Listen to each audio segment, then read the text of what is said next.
Welcome back to another episode of ROC Boys football. The fellas are back where we belong, talking some Big Ten football in the Big Ten West as Purdue goes on the road to Minnesota. Dill, this is a Minnesota team that in a year that the Big Ten West is absolutely wide open, PJ Fleck and this crew, a team that admittedly I was not that high on after all the talent that they lost last year and how the offense looked.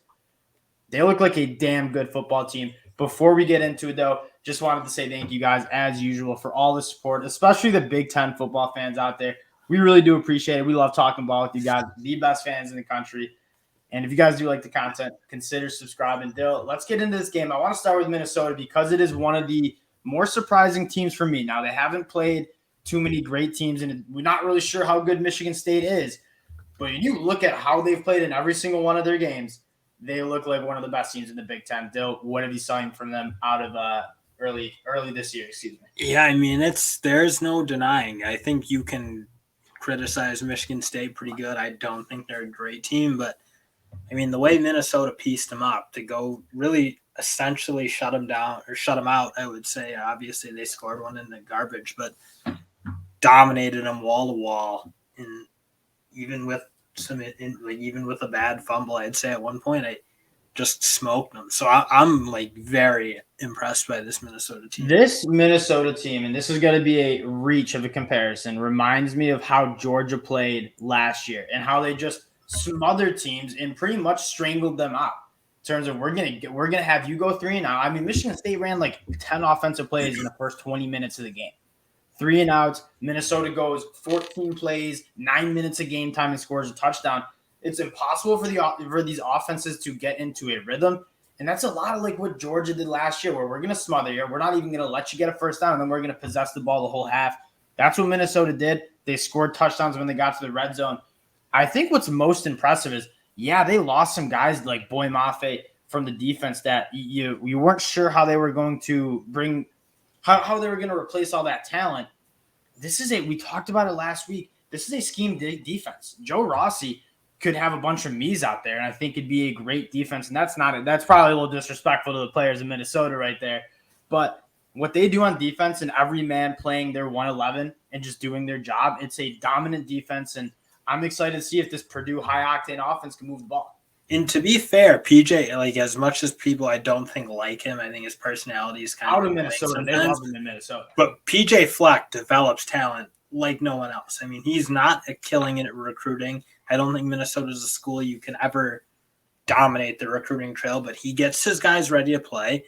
I mean, the way he was able to roll it over on that defensive line, wildly impressive. Yes. That Thomas Rush guy, he's a legit ball player, and even elsewhere, they just Michigan State couldn't move the ball an inch on them on the ground. I think we kind of knew their secondary would be really tough for Michigan State to crack, and it obviously was. So this defense, you're right. They got this whole thing clicking. They got the front seven playing really well. I love that linebacker. Sorry, Marine. He's the classic Big Ten linebacker. He's just always around the football. He loves playing smash mouth in the box. And then you kind of balance him out with more of a speedster Braylon Oliver guy who can go sideline to sideline.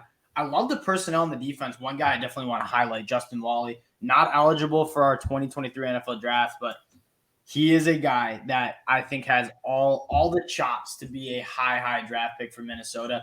He's a lockdown cornerback, and when you take a look at how they match up against Purdue, they move the ball through one guy, and that is Charlie Jones. If you have Justin Wally following him around, or even when he's there, you saw Joey Porter Jr. at Penn State kind of have a little bit of success kind of shutting Charlie Jones down.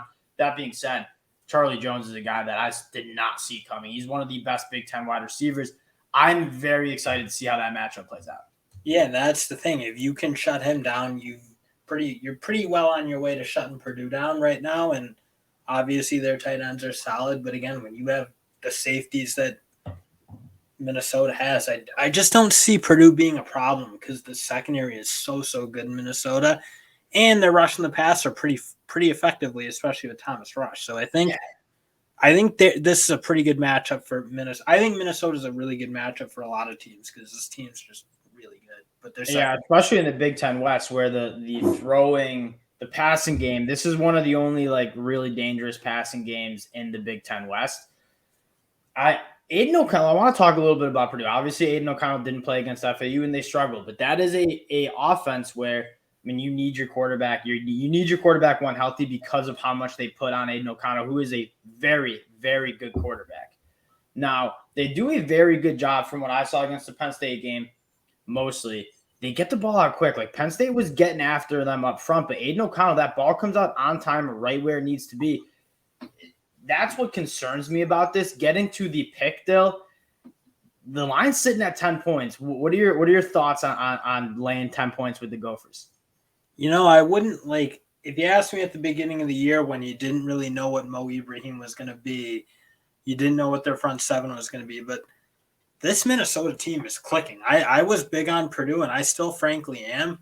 I was just way too low on Minnesota because I think even without Chris Autman-Bell, which is a brutal injury, because I think that, they just, for them to compete on the Big Ten East, I think they probably need a guy like that. And I will say, guys like Dylan Wright and number 22, I'm blanking on his name. Brown Stevens, he came up winning.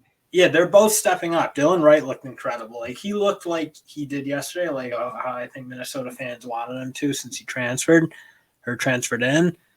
But, yeah, Tanner Morgan, he looks back to it. He's playing very much on rhythm, getting those quick slants and hitting them on time and kind of like this. And, again, obviously we talked about the defensive side of the ball, but I think Minnesota's kind of a juggernaut here.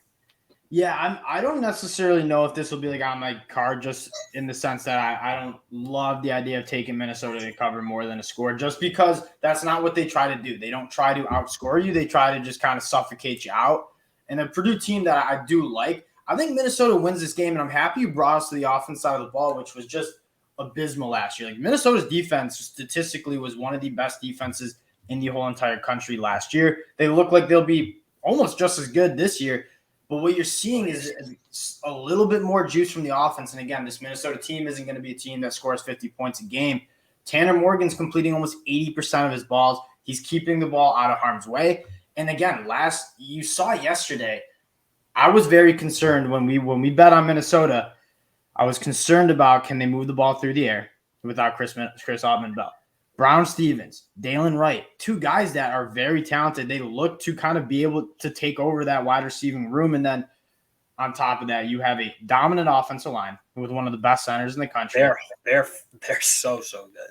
And Mo Ibrahim looks like he almost looks better than he did last year, which is crazy, but he is running the ball extremely hard. He's very good outside the tackle. And what you're seeing is he's making people miss at the second level. This dude is back. In Minnesota, this team looks like they are back and ready to compete for the Big Ten West title. That's what I'm saying. When you get Tanner Morgan in this type of offense, this is where he can work, because he's not a guy who I think you want throwing 80% of the time. I think you want to be able to run it really effectively, which I think they're going to be able to run it effectively on anyone they play, including Wisconsin. So and that's a problem for Purdue, because I think Purdue's a team that, yeah, they're talented on the skill side, but I think the Minnesota team can beat them up a little bit. They did lose some defensive linemen. They obviously lost a great linebacker. So I just don't think I think people are way too low on Minnesota. This isn't a big thing against Purdue, because I think Purdue's solid.